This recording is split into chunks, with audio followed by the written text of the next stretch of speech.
श्री घरत कुलोत्पन्न वामनदुहित निलेश या शब्दात ज्यांचं वर्णन करता येईल ते म्हणजेच घरत कुटुंबात घरत कुळात जन्म घेऊन वामन आणि साधना यांच्या पुत्र रूपानं साऱ्या समाजाला आनंद देणारे आजचे उत्सव मूर्ती निलेशजी म्हणजेच निलेश वामन घरत.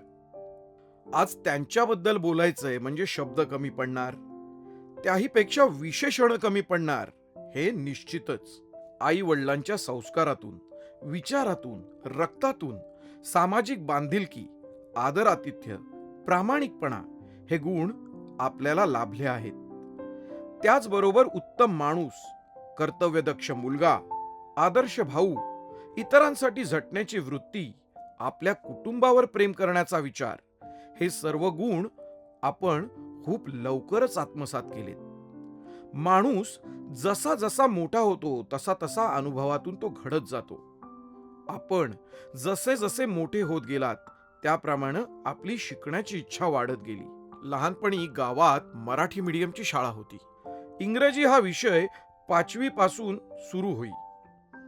आपण 4थी मध्ये असताना शेजारील ताईकडूनच ABCD शिकून घेतलं होतं. शिक्षणाची आवड आहेच, पण ती इतक्या लहानपणापासून असेल हे नवलच. बाळाचे पाय पाळण्यात दिसतात हेच खरं. आपले आपल्या कुटुंबावर जीवापाड प्रेम होते. त्या काळी आपली आत्या मुंबईहून गावी राहायला येत असे. तिची आपण चातकासारखी वाट पाहायचात. आपल्या प्रेमळ स्वभावामुळे आत्याचा आपल्यावर आणि आपला आत्यावर अतीव जीव होता. आपल्या आई वडिलांवर आपली अपार श्रद्धा आणि प्रेम आहे.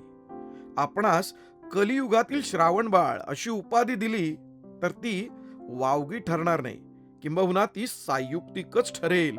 गावातही आपला मित्रपरिवार दांडगा होता. अतिशय शांत आणि संयमी असल्यामुळे सगळ्या मित्रांबरोबर आपली दृढ मैत्री होती. रमत गमत दरमजल करता करता आपण 10वी कधी झालात हे देखील कळलं नाही. आता 10वी नंतर पुढे काय? रमेश दादा म्हणजे आपल्या आत्याचा मुलगा सिव्हिल इंजिनियर झाला होता. तुम्ही सुद्धा सिव्हिल इंजिनियर व्हायचं नक्की केले आणि आपलं मुंबईत पदार्पण झालं. पुढे 11वी 12वी मुंबईत करताना नवनवीन मित्र बनवलेत, प्रवास शिकलात. आपल्या आत्यासोबतचे नाते समृद्ध झाले. जणू काही त्या आत्या नाही तर दुसरी आईच झाल्या होत्या. आत्याचे संपूर्ण कुटुंब तुमचं दुसरं घर झालं होतं. आपल्या सगळ्यांसोबत जुळून मिळून मिसळून घेण्याच्या स्वभावामुळे तुम्ही ते सर्व सहज शक्य केले. पुढे इंजिनिअरिंग करता करता समाजाचं आपण देणं लागतो याची जाणीव आपणास स्वस्थ बसू देत नव्हती आणि म्हणून गावामध्ये आपण नवरात्र सुरू करण्यासाठी प्रयत्नशील राहिलात. आपल्या गावातील ग्रामदैवत आई कृष्णादेवीवर आपली नितांत श्रद्धा असल्यामुळे हे शक्य झालं आणि तिथपासून आजपर्यंत नवरात्र उत्सव गावामध्ये दरवर्षी अविरत सुरू आहे.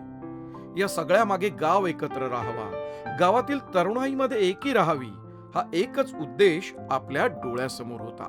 इंजिनिअरिंगच्या शिक्षणानंतर आपण कामानिमित्त मुंबईत आलात. मुंबई आपली कर्मभूमी झाली. पुढे आपले अस्मिताजींसोबत 2चे 4 हात झाले आणि आपली जबाबदारी वाढली. एका कुटुंबाचे आपण कुटुंब प्रमुख झालात.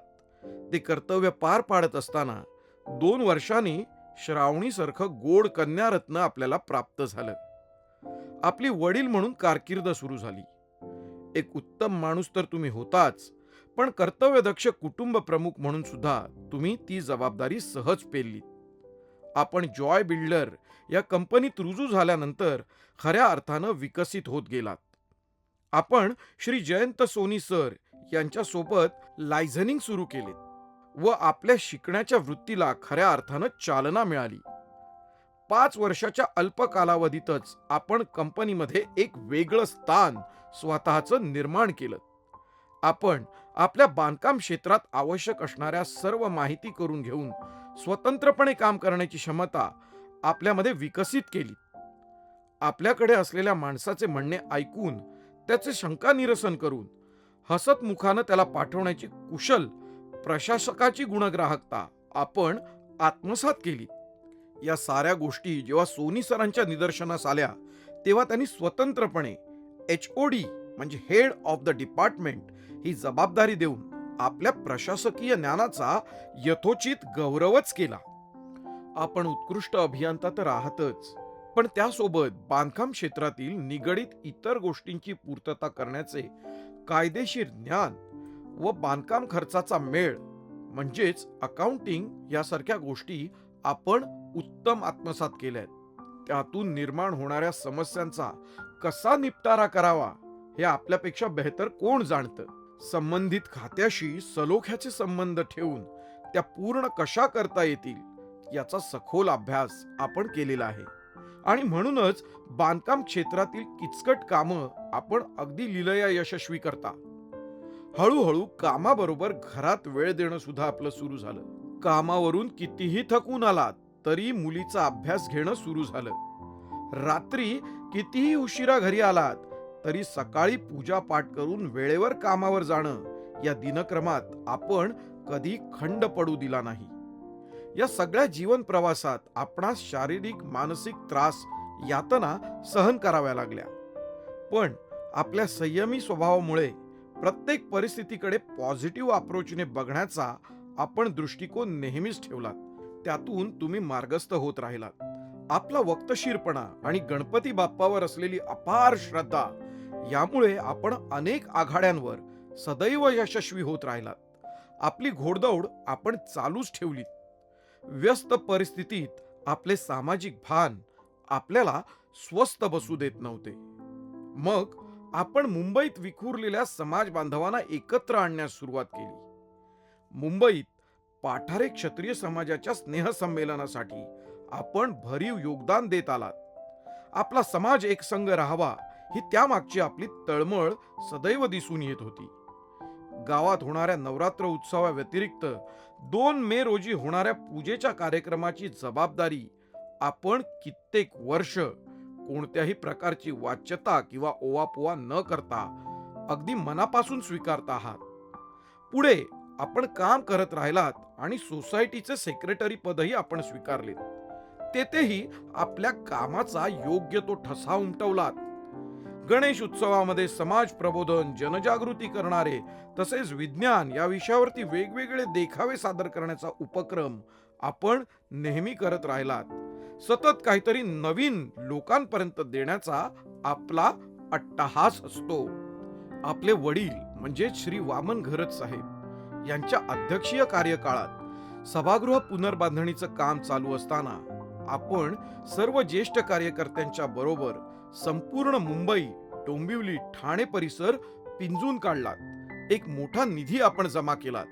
आपण स्वतःही बराचसा निधी जमा केलात. परंतु कुठेच श्रेयवाद किंवा प्रसिद्धीच्या मागे आपण लागला नाहीत. सभागृह उद्घाटनाच्या प्रसंगी काढलेल्या स्मरणिकेसाठी आपण मोठे योगदान दिलेत, परंतु आपण नियमित प्रसिद्धीपासून 4 पावलं दूरच राहिलात. आपल्या व्यक्तिमत्वाचा मोठेपणा आपल्या मितभाषी स्वभावातून सदैव उठून दिसतो. आपण स्वीकारलेल्या निष्काम कर्मयोगी वागणुकीतून आपल्या सहकार्यांना आपण नेहमीच एक आदर्श आणि प्रेरणा देत आहात. तुम्ही स्वतःच्या सुखापेक्षा इतरांचं सुख फुलवण्यात आनंद मानता आणि म्हणूनच आपल्या बाबतीत पुढील प्रार्थना उचित वाटते. नमो माय भूमी जिथे जन्मलो मी, नमो माय भूमी जिथे जन्मलो मी, नमो कर्मभूमी जिथे वाढलो मी, नमो मातृभूमी तुझ्या सर्व पायी, झिजो देह माझा प्रभू प्रार्थितो मी. पण हे सगळं करत असताना आपण कधीही कामावर, कुटुंबावर किंवा गावाकडे दुर्लक्ष केलं नाही. काही प्रसंगी आलेल्या अपयशात आपण नेहमी संधी म्हणून पाहिलं. आपण आपलं काम नेहमी एन्जॉय म्हणून करत असता आणि त्यामुळे आपल्याला कधी त्रास म्हणून जाणवला नाही. गावाशी आपली जोडलेली नाळ ही कायमची आहे. कुटुंबाबरोबर आपल्या सहकाऱ्यांवरही आपलं तितकंच प्रेम आहे. वेळोवेळी तुम्ही ते वागणुकीतून निदर्शनास आणून दिलंय. आपल्या सगळ्या जीवन प्रवासात आपलं कुटुंब सदैव आपल्या सोबत असणार आहे. सन्माननीय निलेशजी, आपल्या 50व्या वाढदिवसाच्या निमित्त आपल्या कारकिर्दीला त्रिवार सन्मानाचा मानाचा मुजरा, वाढदिवसाच्या लक्ष लक्ष शुभेच्छा. आई कृष्णाई देवी व विघ्नहर्ता गणेश आपल्याला उज्ज्वल भविष्य आणि आयुष्य देवो ही मनापासून प्रार्थना. जीवेत शरद शतम.